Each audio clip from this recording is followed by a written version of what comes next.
Ijazz. Well, you can see this as you watch the show, and mawuthi mhlamba ukho space esikuvumela ukuthi uyibuke ishow or mhlamba sazama ukusave data kanje. I'm inviting you to go to app here to Gagasi FM app because ubona nama videos akhona even ku YouTube ku channel ye Gagasi. Then you'll see ukuthi udokotela ukhuluma ngani le ntathu uyayithanda uyayibona. Thank you. Zack and Yero. All right, keep going. Hot and red. And the length. Ujani dokotela? Ngiyaphila Mthiyane uphilile. Hayi no ngiyaphila. Lesithandwa zethu right. Number one. Good. Ukuba kwi relationship nomuntu owake wa abuse before. Okay. And akuyona into kufanele ukuthusa. Because I relationship uthando kodwa futhi uthando ilona makungahambanga kahle oluba kuyi extreme opposite. Yes. Yeah, and the paradox le. Yeah, look, of course if sithi abuse abaningi bazocabanga ukuthi mhlambe sikhuluma physical abuse kanti ziningi inhlobo yeah, it can be physical abuse, relationship ushayiwe, it can be sexual abuse, it can be emotional and verbal abuse, it can even be financial abuse njengoba sihlale sikhuluma ngayo. Thina. So izo zonke inhlobo ze abuse. Yes. All right. So kusho ukuthini ke la? Kusho ukuthi I conversation yethu is about imuva lomuntu nane hope imuva yes liphuma khona uthola ukuthi ukuhlukumezeka ukuthize manje seku relationship entsha. Yes. Now wena kusenawe manje, what do you see and what do you expect ukuthi kulomuntu? Number 1 Mthiyane. Wait a minute before you go number 1. Yeah. This is your conversation, right? Yes. So you can call and ungakwazi nanokuthi share story sakho as well, your observations or kunezinto ezicayi sensitive ukuthi ungayiraise kwi relationship. So we are here for that. So mangabe mhlambe lezi zinto engama signs nanokuthi uphuma kanjani khona uzwa ku resonate with what you are going through noma you've been going through. I'm inviting you to share story sakho be anonymous as well. That's why I had to come in there before dokotela angene ngoba akabe sabambeka. Coming in 031 537 3000 inamba yami leyo 031 537 3000 ama voice notes wona wathumela ku 078 934 2827 kuma socials ke sikhona as well. Now indaba ebucayi dokotela but iziphi izinto ezingaba ama common signs that you can look for kumuntu wakho angasakuveze bese something yeah ukuthi kune past ebhlungu? Look Mthiyane, generally umuntu abanye othola ube ne past ebhlungu kukho very easy ukuthi avuleleke about it very early kwi relationship. So even naloko esokusho thina nomunye umuntu angaba yini khona nethika nje doesn't mean ukuthi uphume kwi relationship abusive. So but it's ama signs ukuthi uthola holistic ukuthi lo muntu nawo for instance uzothola ukuthi kuba nezinto ezithize ezenzakalayo ubona ukuthi ay lo muntu ngendlela reacte ngayo angathi akukho noma over reactile ukubona akukho normal kahle ukuthi lo muntu react kanjeni. Because what generally happens Mthiyane ukuthi for someone who's been abused, number 1 ama emotions abakwazi kwa control kahle. You know uthola ukuthi avela best somewhere or adube akasafuna lutho uyasalka uthola ukuthi uyabheka ukuthi hawo kodwa bengenzile nje into wrong ngaleyo ndlela uyabona.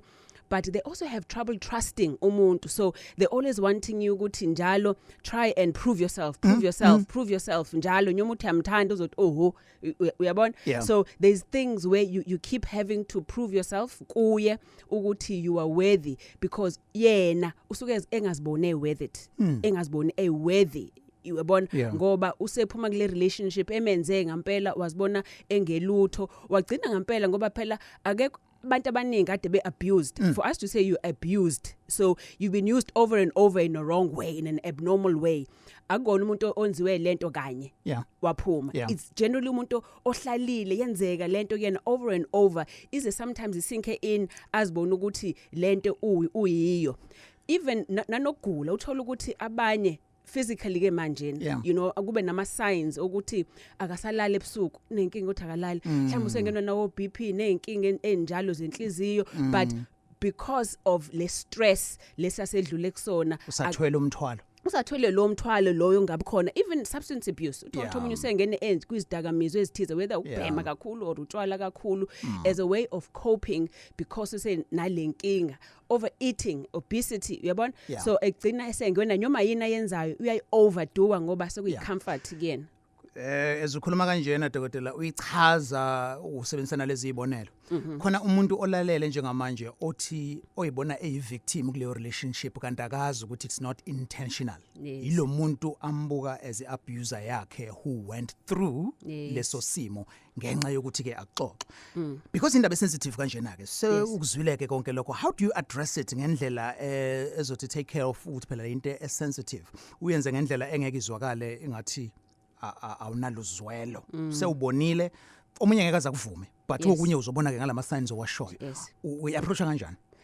Look Mthiyane, number 1 mhlambe nawe you need to understand ukuthi trust will take time so ungampush number 1 lo muntu especially if kukuthi suyakubona khona lokho or kukhona mhlawumbe into ayiseyishilo kuwena komunye ungasheshi futhi umjaha ukuthi ayisho into give them time when sebekutrust enough sebe comfortable nawe bazokutshela ukuthi hey mina ngadlule into enje mhlawumbe that is why I also react this way but the first thing when oyenzayo njenge partner who's being supportive umuntu mekutshela into eyenzeke kuyena ebhlungu don't overreact nawe njengokuthi always be on their side ngoba ukutshela ngaye unga concentrate kulo munye umuntu for example uzothi wakwenzani ngizomshaya niyeke lo yena khuluma ngalona how do I support you how do I help you ukubona so understandise yena ukuthi yini yena ayidingayo because at that moment in time udinga wena ukuthi umlalele udinga konke umlalele futhi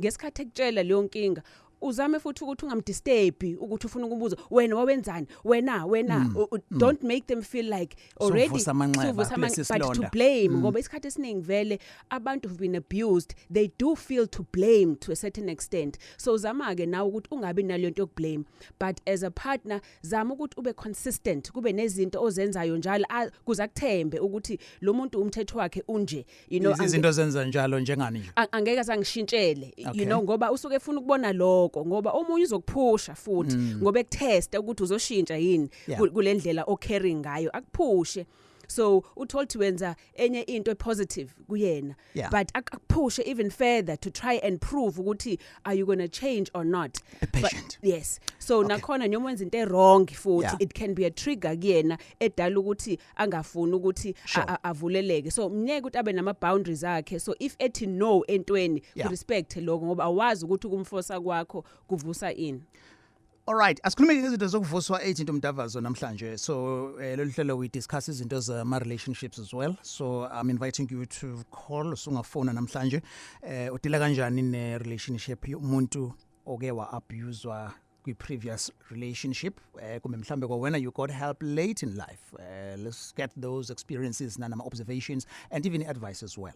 Inamba 031-537-3000 ungayeke nakuma socials as well. Indaba with Alex on Facebook and on Twitter #Indaba. Sisebenzisa ko wonke ama platforms le #ethi Indaba. Asiqale Newcastle. Sawubona Anonymous. Yebo sawubona but Alex not talking. Sawubona Siyaphila kunjani? Ngiyaphila. Yes. Angathi awuphile nje Anonymous lo egcine nawo mina akubona lo umnandi. What's wrong baby girl? Kona akukho right. Okay. So mina ngisakuyo ku relationship leyo ekanjalo.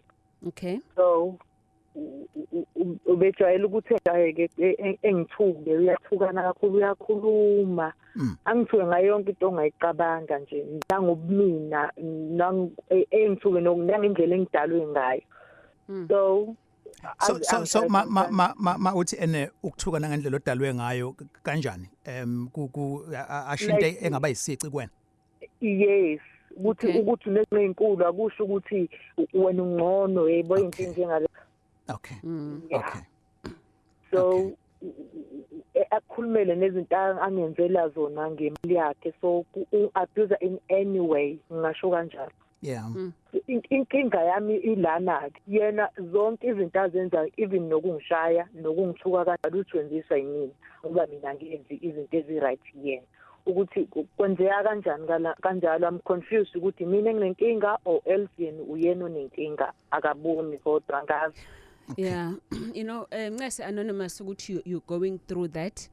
And the fact ukuthi uyakubona wena ukuthi ku wrong lokho is a first step yokuthi uzibone lo khona, so that you can be aware of the situation yakho and get some power into it. Because you see umuntu okabusayo anonymous, number one into azifunayo more than anything control. Ufuna ukucontrola wena so that noma yini oyenzayo ibe ngaye noma yini oyitholayo, such that noma ekwenzela izinto uzokwenzela over kuze wazi wena ukuthi izinto ezinhle uzithola ngaye. But it's not because ekwenzela le nto ngoba ekuthanda ekupha uthenga ipower yakho ukuthi wazi ukuthi ubisi lakho lisengwa ngakuphi ngakuyena. But ngoba kufana nokuthi uma ukhona into mangabe ngithi mhlawumbe ngifuna ukusebenza, ngifuna ukufaka ama CVs because ngifundile kodwa akafuni ukuthi ngiyofuna umsebenzi. Angifuni ukuthi usebenze, ngcono mina ngizokunikeza imali ushona i-monthly salary oyithandayo ngenyanga, yabo into nje ngaleyo. Yeah, but what's the use if ezokuthuka ngayo futhi leyo mali at the end of the day, lokho. But you see, anonymous, from what you are saying, obviously it's just one side of the story, but it sounds like umuntu wakho is very selfish. But more than ukuba selfish kwakhe, generally abantu who become controlling ngaleyo ndlela and selfish, abantu abazisabayo bona, he's afraid of losing you, number one. But manje kunokuthi akuthande ufuna ukukupossessa akone njengento akwazi ukuyithenga esitolo ibhande lakhe. Uyabona? So avuzofuna ukulicontrola ibhandi ulicontrola wena ngifaka lembobo yesithathu noma yesine, but manje wena you're alive and umuntu. So most of the time umuntu ukabuser because uye who's actually feeling insecure about themselves. Mhlawumbe umuhle kunaye une potential ufundile uyasaba ukuthi should you go out there uzomshiya yena uthole enye indoda. Now sometimes umuntu who's been abused themselves, they do become abusers themselves. Uthola ukuthi kwayena khona leke abuse wakhona wasibone ngandoda enough, wasibone ngekho powerful enough. So manje now that he's got a chance ukuthi afake ipower kuwe, whether through imali or control yothando, now it's putting him in the driver's seat yokuthi uyena useno control kanti ungathola inkinga ngempela uyena who's actually been abused before. So doc uthinike ku anonymous right now, uthi akasuggest indaba ye counseling yabo boy2 so that kuzotholeka healing before boy2 Mthiyane, before boy2 anonymous should get a counseling yedwa so that she, number one, she needs to figure out why yena ehlala esebona already ukuthi ku wrong for yena but she's still staying, so that leyo nto okuyona emenza ukuthi ahlale she's able ukuthi awine over it, to have power over leyo nto okuthi yona emenza ahlale. It could be financial, uyamsupport financially, or mhlambe kunengane or whatever. I-society always boast ama relationship angathi everything should be perfect. Manje abantu basaba ukukhuluma mase kukubi ngoba enzela ukuthi hayi uyaziwe ekhaya ngiyamprotector and what not, because you have to have this front. So anonymous isilungu anonymous kuyaphoqa ukuthi yena herself akenze counseling ukuthi I find out why she's still in there, so that abe ne power yokuthi if she wants to stay, why efuna ukuhlala, but also if she wants to stay, what does she want to change, so that if emdinga ubhuti in future then usezoyenza counseling naye, but maybe she doesn't need him, she just needs to get the power ukuthi ekwazi aziphumele eyedwa and not depend on him. Number one, talking ngishadile and neyingane eziwu2. Okay. Number 3, ama counseling sesiwambile naye kaningi doku ungazi ukuthi usike safika nakweni kodwa akukho okusezayo still usangithuka. That's difficult ke sisi, but like I'm saying, you might find ukuthi umuntu onenkinga uye in particular, uyabona, uthola ukuthi if kuyena umuntu ongazithembi then lento futhi engrossed kuyena, uthola ukuthi useke wa abuse, then it will be very difficult ukuthi aphume kuleyo nto. Ayikho indlela mhlawumbe akhula ngayo mhlawumbe ekuthi wahlukumezeka ngayo. No, akafuni ukukhuluma kakhulu lezi zinto because even ubaba wakhe umhlukumezile kakhulu uma wakhe kakhulu bemshaya nje ngokuthi ucisefane nobaba wakhe uma ngabe ngilandela izitori zababa ukuthi umuntu okanjani. Yeah. All right. What we will do sis ngoba ngiyazi nami ukuthi ngeke nawe wakhuluma like konke ngoba is here. Ekugcineni ngizonikeza udokotela uzonikeza inamba mhlawumbe ngakwazi ukuthi umfonele nixoxe kabanzi privately and then advise further. I wish you luck. Yes. But manje especially wesithi sisi kunezingane uyabona already kwayena usethatha standpoint sokuthi because kunezingane in this nayo usene standpoint esithize but then again like I say sizwe side lakhe eyedwa we don't know that the linye side all right sikufisela nje inhlanhla sisi it's good ukuthi you seeking help and let's hope you do get that help. Conversation yethu namhlanje ikhuluma ngokuba kwi relationship nomuntu oke waba abuse before kungaba physical, sexual, financial nokunhlobonhlobo, emotional as well. 0315373000 lo hlela lilungela ingane. Emnambethi anonymous sawubona? Yebo njani Alex no Dog? Siyaphila wena? Siyaphila. Nansi topic yethu. Okay. Alex nodokotela nami ngikwi relationship nomuntu oke wasukumezeka kwi relationship aphuma kuyona kangangokuthi ushithi lo muntu esazana abekade endana naye banengane usisi noma bengasebenzi into esile kodwa uguy uyena bekade emprovide ngayo yonke into so manje ngendlela ekungakhona ku relationship angithi niba nenkingi noma kuthiwa mina ngiyenza iphutha elingakanani akakhona ukungibeka kwi-position ukuthi angiblame ukuthi yazi ube wrong la nala ngaso sonke isikhathi uyena ohleze exolisa and angikuthandi because ngiyazi ukuthi kuba khona amaphutha enzakalayo but nje uhlezi ngiyazama ukuthi ngimenze ukuthi akhulule ukuthi nami ngiyafuna ukuthi uma ngirong ungitshela ukuthi ngirong and ngiyabona ukuthi kumaffecte kakhulu lokho ukuthi ke ubehlukunyezwa lo muntu esazana because even noma when it comes to siyadlala nje mhlawumbe ngibe na something athi okwakho kuhlukile mina bekuthiwa yabo nje angazi ukuthi ngamsiza kanjani manje sisi uyena ohlala exolisa kuwena noma singekho isidingo noma singekho isidingo noma kuyimina wrong. All right baby girl manje ubaby mama wamchithela yini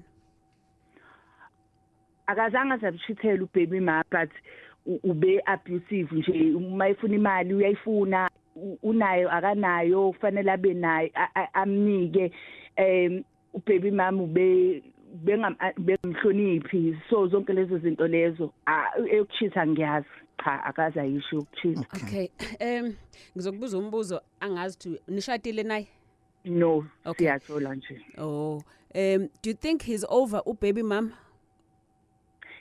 He is over ngoba noma ngasiphi isikhathi wenza sure ukuthi noma kuthiwa kwenzakaleni ngoba banengane mhlambe even manje ubaby mama unako ukuthi athi ingane ishoda ngo1 no2 noma ekwenzile lokho but ubaby mama uzofuna ifault kuyena abuya like angazi ukuthi ngenze njani ngoba angisekho kuyena and ngifuna understand ukuthi angisamudingi ungihlukumeze kakhulu kodwa uyamtshela yena lokho noma ubuya ezosho kwena ngoba phela you know baby mama kubalekile ukuthi baba bengane amtshele ubaby mama istand sakhe sekunomuntu manje ngimthandayo hlanganiswe ingane mina nawe whatever ukube nendlela whether ukhuluma noma wakhe or whatever ngengane kuze especially if ukhuluma naye kuyamhlukumeza ubrothers so kufanele naye azame ukuthi somehow athi ukuzisusa kancane exoxeni nobaby mama but mina my concern is that akangabuye ezokuxoxela wena lezo zinto zika baby mama yes akaxoxa izinto ezinhle uxoxa izinto ezimbi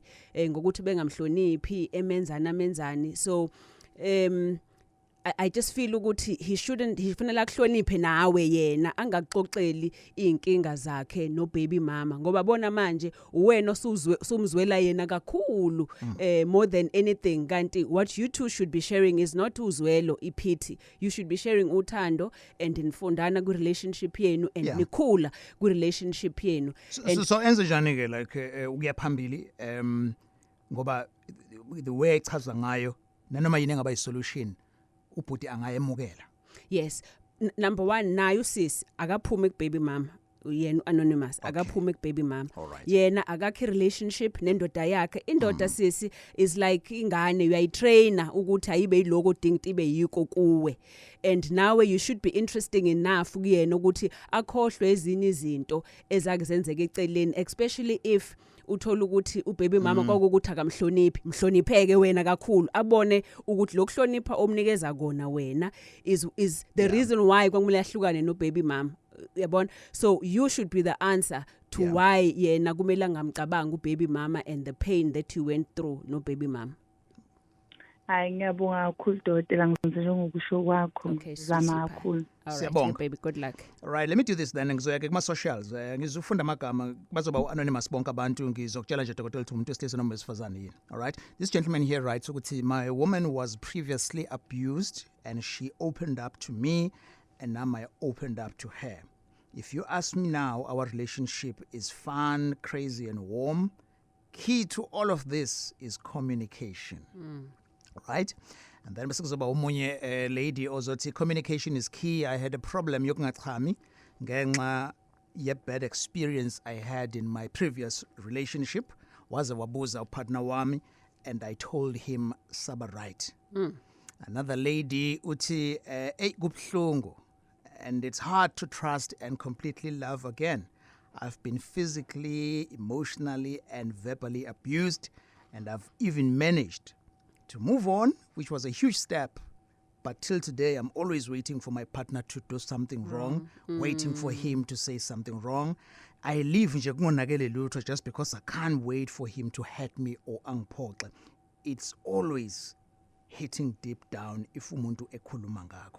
It's trauma yambona ukuthi traumatize lo muntu and ngampela lokakushoyo you expect it ngoba yini ku familiar into ijwayele ukuthi umuntu uzokwenza njalo.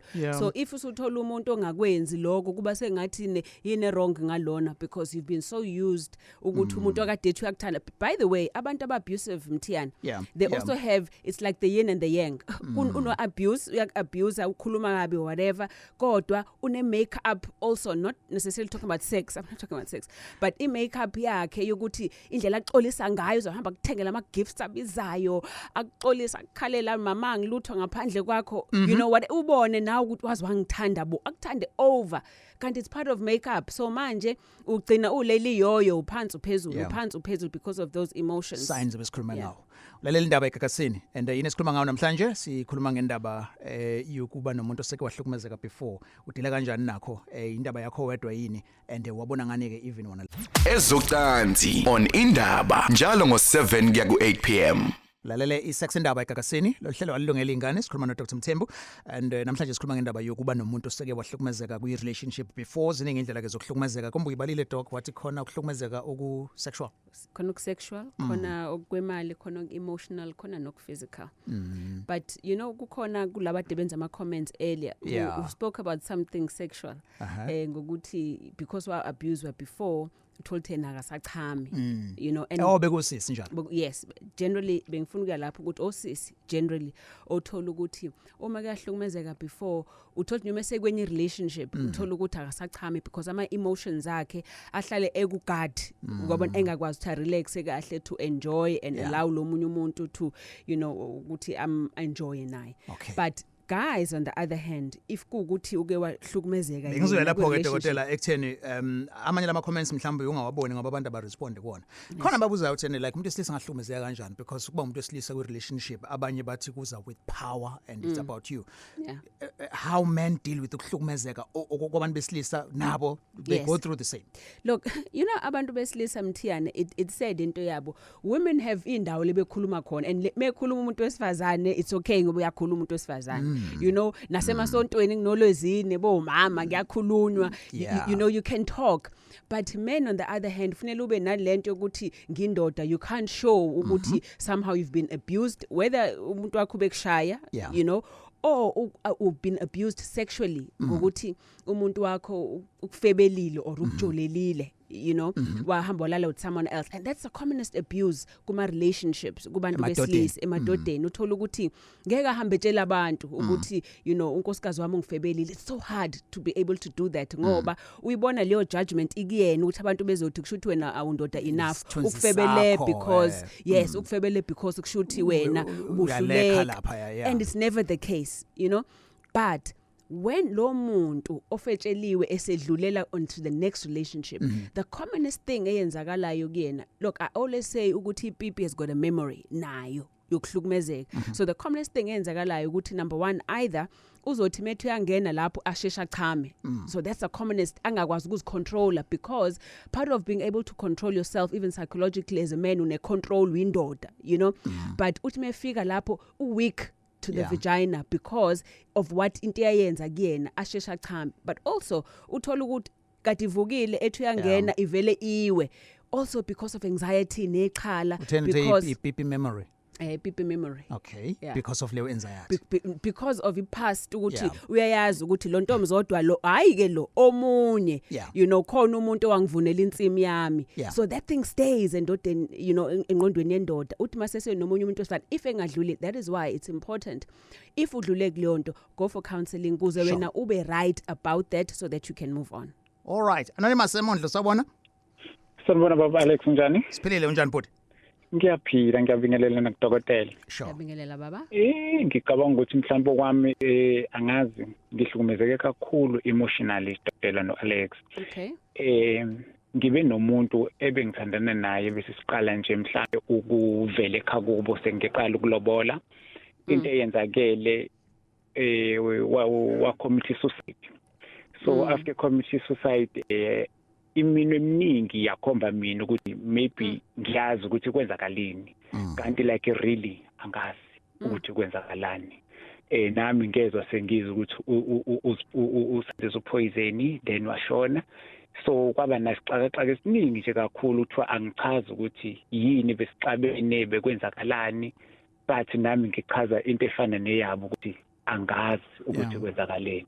So inkinga ke manje angisakwazi ukuba uthandweni ngoba uma ngithi ngithandana nomuntu mhlambe ngibe serious relationship uvele kufike lento yokuthi mhlambe nalo usazoyibulala ngoba akwazi ukurong makuthi mina ngempela engenza into wrong ngoba actually akukho engengama ngakho ukuthi ngiyazi ukuthi ngangenza 1 2 3 no 4 so kwenye inkathi uma ngabe umuntu ubona ukuthi uba attached kumina uyangithanda mhlambe ngiba nawo umuntu engithandana naye but ngesaba ukuba ukucommit again so bese ngibona ukuthi uyalimala naye ngoba umuntu usuke usiya abuseka naye so sengize ngicine ngafuna ukuba ku serious relationship njengamanje ngiright ngiyayisebenzela ngiyafisa nokushada but angikhoni and angazi ukuthi ngiyokwenza kanjani ngoba yabo kungcono kube mhlambe ethiwa wanginikeza itrue yokuthi why mhlambe acommit suicide ngoba njengamanje uma ngithi lastly ngike ngaba nomunye umuntu after seshonile yena ngazama yabo lokho ukufaka ipressure ku relationship uthande ngifone nawe and again yabo ngoba angazi ukuthi kwakwenzakaleni then the lady anganginayo she complained wathi no ngazi ukuthi too much. Yeah, so when you are that partner on a past yokuhlukumezeka. Anonymous mhlambe mengase ngibuza akazange usisa she note ngoba phela abantu bebe commit suicide isikhathi esiningi kuba nento ayishoyo or note azange azashiye any note. Like really ayikho inote ayishiyayo even to me akazazasho lutho ngoba nje ngangikade sizobonana naye ngiphuma emsebenzini because ngangifika ngiphuma emsebenzini sizobonana then ngathola i-call ethi I know seyidle poison sesibhedlela esibhedlela njalo kuphela ngasikhathi esingakanani ngathola i-call ukuthi usedlulile njalo emhlabeni. Sorry about that, Anonymous. Number one, you know, Anonymous, umuntu o commit suicide, kusuke kuyi state of mind. Suicide is it's either from depression or umuntu se feel like they're overwhelmed, they can no longer live. So kusuke kuyi state of mind sakhe that has made them ukuthatha leyo decision ukuthi a commit suicide. Now, the bad thing alogo for you is lo muntu ubumthanda but because izinto bezikhonjwa kuwena, you didn't get a chance ukuthi umgrieve umkhalele. Instead you were busy defending yourself. You had to defend yourself ukuthi akuwena more than ukuthi umkhalele nawe umuntu wakho obukade umthanda.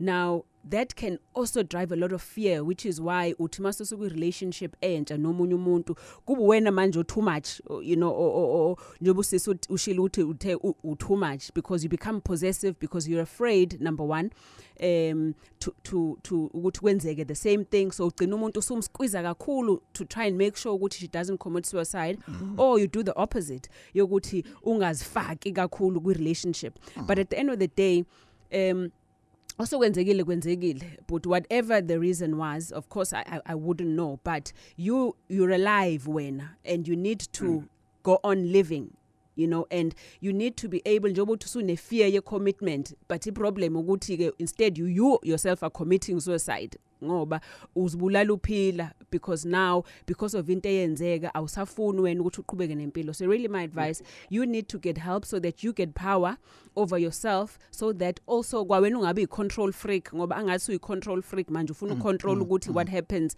kuma relationship akho, whether ukuthi ayingayindawo relationship or whether umuntu umstrifelish umthande over. So you need some freedom number one, even from yourself, ukuthi uziqolele even from the accusations ashiwo kuwena, and allow yourself to grieve, but more allow yourself to love yourself and to love the next person. Okugcina nje dokotela ayazi ukuthi thing lapho esizing affecta khona. Yabo sengize ngibona ngoba njengamanje angisafuni kuba ku serious relationship. Sengiyabona ukuthi akusesiyi impilo efuna ukuphilwa umina yokuthi ngibe nalomuntu yabo ngiright manje ngoba ngisho ngithi ngiright yena vele it's fine sasesi right naye ngoba ngase ngiqala ngobola everything, but njengamanje ngiyafisa ukuphinde ngenze leso simo leso sokuthi ngibe nomuntu engiright naye, sihleli naye, sithandana, but angazi novalo manje. Yeah, it's understandable, but again, stop committing suicide wena ke manje. You know, find a way, be strong, and find yourself, so that uzokwazi ukuthi uphume kulesihoko usifake kusona even yourself. Sivesele inhlanhla anonymous. Topic yethu namhlanje ikhuluma ngendaba yokuba kwi relationship nomuntu oseke wa abused previously. Kube mhlambe uyena lo muntu. You can reach out to us. We have a talk namhlanje until 8, number 031 537 3000. Now we have tweets. And wise la uthi, we've been married for 6 years. My wife disclosed to me that she was in an abusive relationship before we got married. She keeps threatening a divorce every time we have an argument, and she constantly accuses me of cheating. Is she still not over ex-work now? And then the other gentleman we are Twitter, uti, for men, cheating is an abuse, and men don't talk about such. Then kuzoba khona nomunye ngizoligoqa igama lakhe.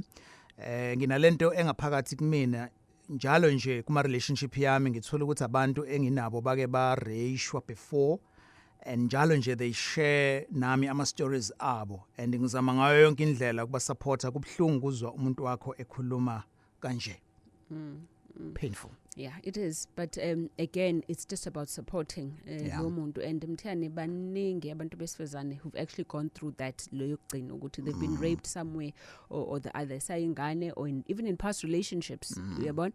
So wena as a present partner, yazi ukuthi ijogo zolthwala leli, but to help to support them, but ukuba consistent nokuthi umreassure lo muntu ukuthi wena unje kuze abe relaxed, and they can let their guard down to be able to be free to love you. All right. Khona umthetho okhulumela wa Twitter ngendaba yokuthi abantu besilisa iabuse eningi abayitholayo yokuthi bachitheliwe, yabona? Yes.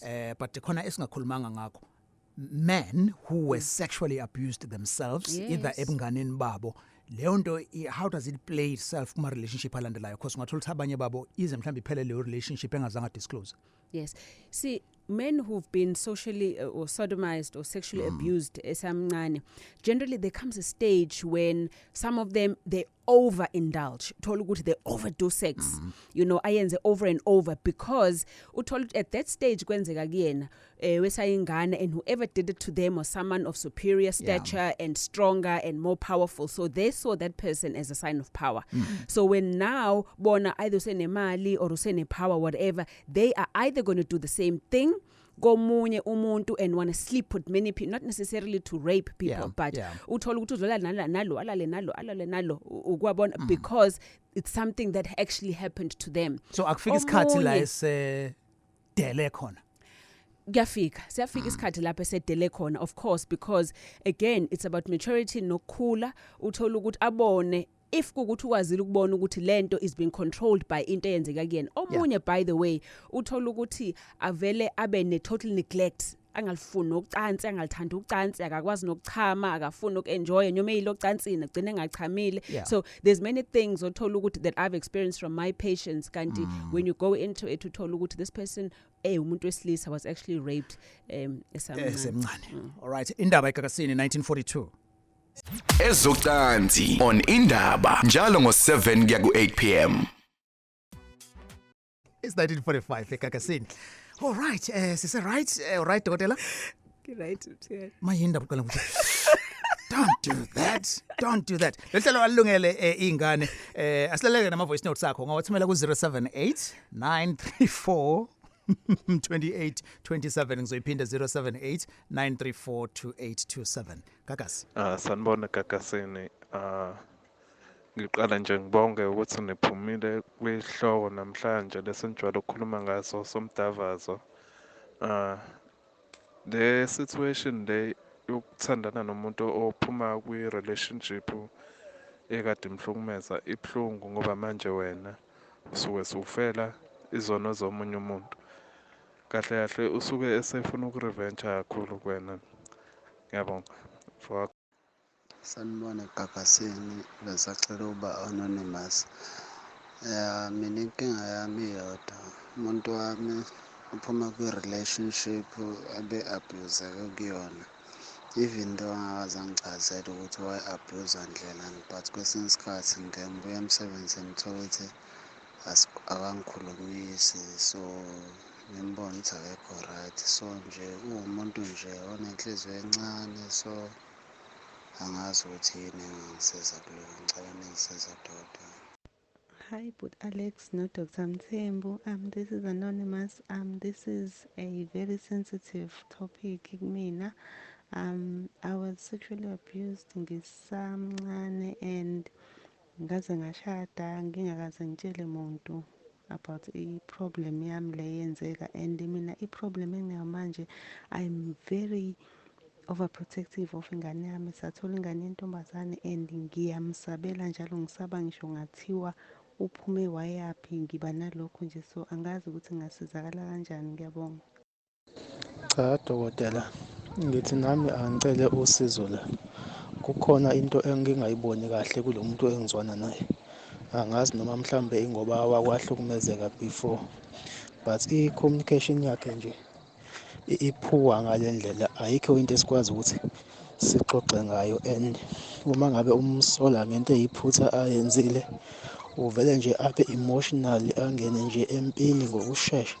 So nje umuntu ohleze defensive, angazi noma mhlambe izimo akuyabhekana nazo phambilini yini. Siyabonga kakhulu ngalawa ma voice notes. Asithi nje ukusheshsha dokotela siphendule ukubona. Just generally, you know, yes, kwesikhathi umuntu uvela kubhubele, you know, ungakenzi lutho uthola ukuthi uyakubhubela, that alone is a sign ukuthi kunento that still ngaphakathi kuyena angakadili naye that they need to deal with. Khona ubhuti waseqaleni okhulume ngokuthi umuntu angathi uya revenge, and it's not because usuke ezonda wena, but it's because of the experience abekuyona. Sometimes number one, ugcina kwayena seba abusive because suku familiar indlela abona ngayo ukuthi ukuthanda kunje, but also omunye usuke esaba ukuthi before enghetha ngimhethe kuqala, uyabona. So again konke lokho is something that needs mental help ukuthi umsize lo muntu to go through. njengosisi lo wengane, and that is very common kubantu othola ukuthi bake barashwa, they become so protective einganeni zabo. Kanti the problem is this, baba so protective kanti ingane zabo sebeyazi alienator, uthola ukuthi ingane igcina phela ingane understand ngoba uyitshelile ukuthi why awufuni yenze lutho awufuni yendawo, ugcina suzenza isitha enganeni yakho, igcina ingane yakho si drift away from you. Kanti that's not what you need ingane to be close so that ikwazi ukukutshela anything. Kanti manje masu controlling kakhulu ngeke sakwazi ukukutshela noma sokukhona into wrong eyenzakalayo. All right. Mawuhlelo uficisela phakathi makungakuphathi kabi lokho because i-podcast yakho sizoyifaka. Masiqeda nje ngizokwazi ukuthi uyithole kwi-app kaKasi FM and you can watch the show kuyona i-app na ku YouTube as well. Namanye ama shows nje siyawabeka khona lapho. Ngithatha Anonymous now kaMashu. Sawubona Anonymous? Sanibona Alex Dr. njani? Siyaphila unjani Anonymous? Ngikhona nami. Mina ngicabanga ukuthi inkinga enginayo njengamanje ukuthi ngayi abuse mina ngama plans engangithi ngiwenzela ukusecure ifuture yami. Okay. So mina ngiqala ukuba sexually active ngo December last year ngina 26. And before that ngangumuntu nje ongakazi ayibone sexually active before ngize ngishade. So that's how I had planned my life ukuthi nje ngifuna ukuthi ngishade before ngibe sexually active. Okay. So right after ngiqale lokho I got pregnant ngaw December lo. Okay.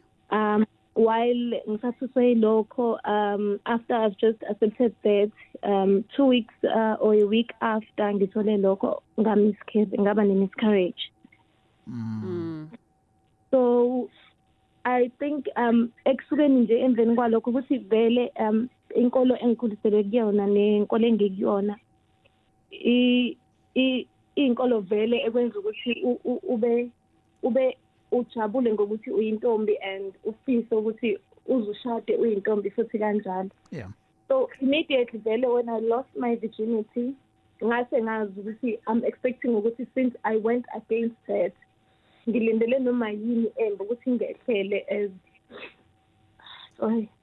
ngilindele ukuthi noma yini embe ingehlele right after that because I went against izinto engikhulise nazo or engifundiswe zona. Yeah. Sorry sweetheart. Manje inkinga enginayo is umuntu manje and ngiyamthanda naye futhi naye ungiphethe kahle kodwa manje into ekhona ukuthi I don't think ukuthi i-sex ngi-interested kuyona or ngi-enjoy so much because emqondweni wami kuyabuya ukuthi there's nothing that I can enjoy ekubeni.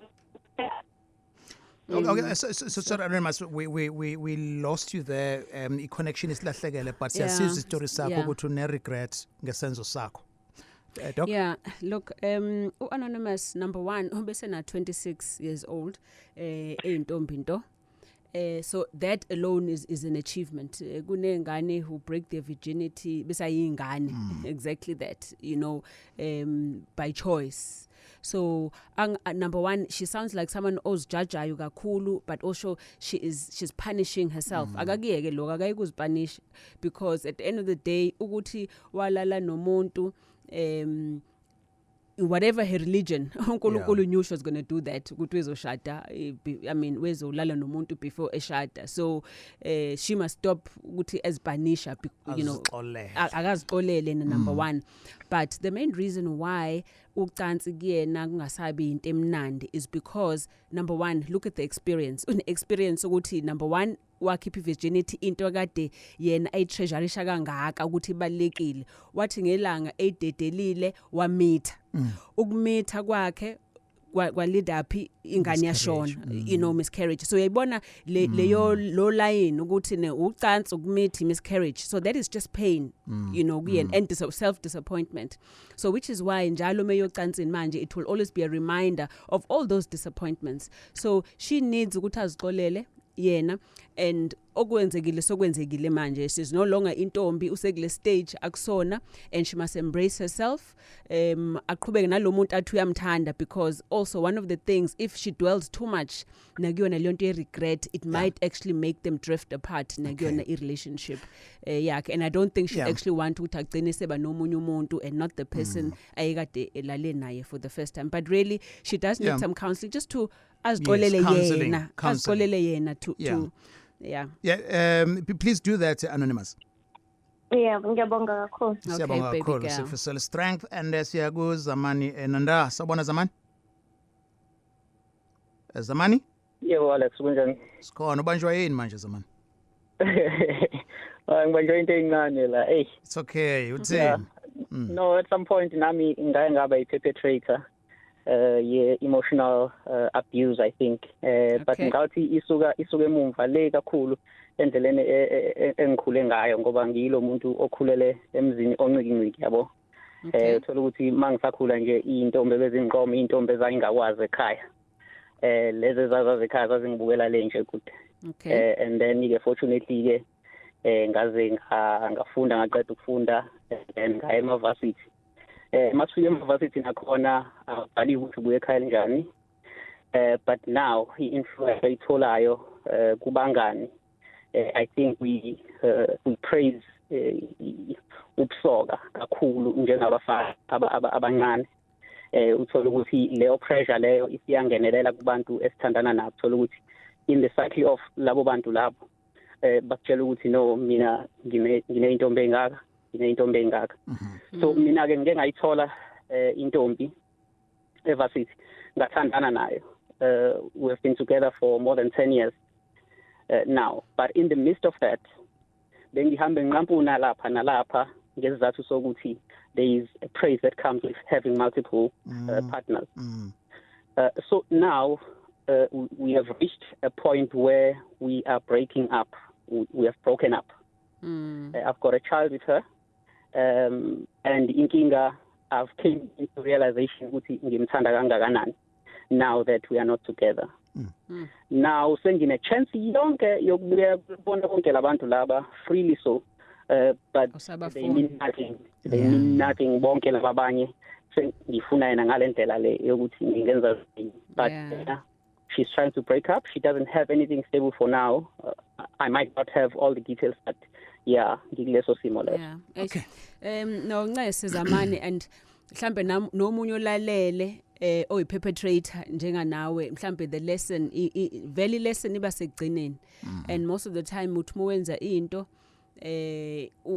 uzibone sulahle okukhona ngento engekho uthi uyayibona lento oyiphethe uyibona ukuthi ayikho lento engiyiphethe lokuba ukubalekile sengikulahlile and the unfortunate thing is usisi if yena you've been hurting her so many times over use umuntu ke naye abused manje by you now that can be very unsafe ukuthi can she trust you again uzohlala ekutesta yini but more will she want to pay back yini naye kuwe depending on the person that she is so you are really kuleyo dilemma yokuthi kunesifundo kumele usifunde nawe here but the only thing you can do kuyena usisi is if you really umthanda try and prove to her and it's only time that can show ukuthi ngampela sushintshile to prove to her ukuthi ngampela lento uyekile and it won't happen and that you're a different person so umshelisise and just keep at it for as long as you want azakubona ukuthi consistent ngoba seninengane and for umuntu wesifazana ukuthi adlulele komunye umuntu esenengane yakho it takes a lot so unalo advantage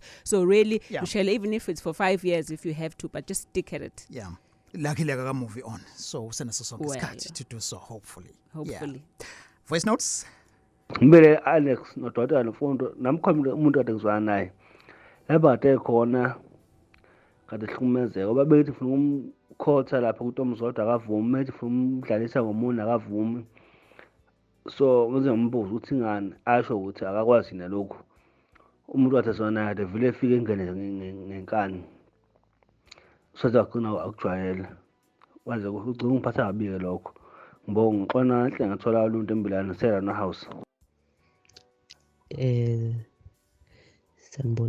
sanibona siyabingelela sanibonga uhlelo lwenu lomnandi sengathi ngahlala niqhubeke njalo Jehova benani Mthiyane nisakaza kamnandi niyakha nesifundisa siyabonga. Ngiyabingelela ngukwanda ngwakasithole ngiphuma le msinga cha udokotela wenza nje imanga ngafika la sengihamba odokotela abaningi nginenkinga nje engihlupha lesiswini eze ikhathaze nje umzimba yenze ngingaba active ngibe nomdlandla okwenza ucansi kanti njengendoda eshadile ke lokhu ke ulimaza umndeni kodwa ke njengamanje ngizwe umehluko omkhulu ingakho ngibuyile nje ukuthi for i-appointment yesibili uthi udokotela ephinde enginikeza ama-treatment akhe ngiyabonga kakhulu.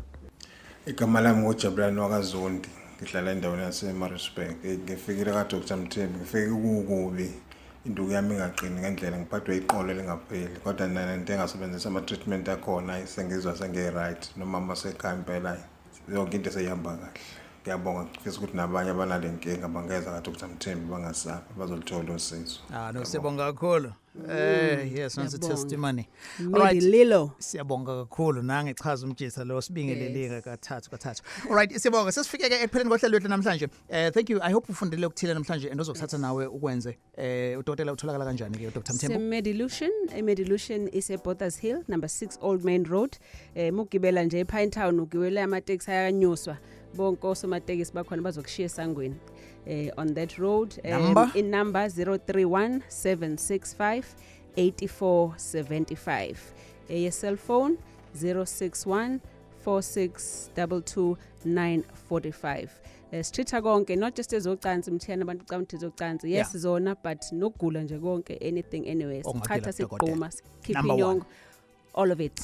Thank you very much. This is the end of Sex Indaba namhlanje le show zoyithola podcast yakhona kwi-app Gagasi FM ne video yakhona as well kwazi ukuthi uyibone la uma comments wona ozowasebenzisa nanokusinikeza ama topic amanye ukuthi ke siwenze. Siyabonga kakhulu. Indaba was produced by Mthembu Mabaso ngingu-Alex Mthiyane and siyabonga kakhulu ke Doc Freaky Thursday ziyashaka mayisuka la ne Freak me baby. Oh yeah. Indaba special open line on Mondays at 7. Talk to Alex. Oh, Indaba. Talking my business is simple. Nazo zonke indaba zabasha. Indaba.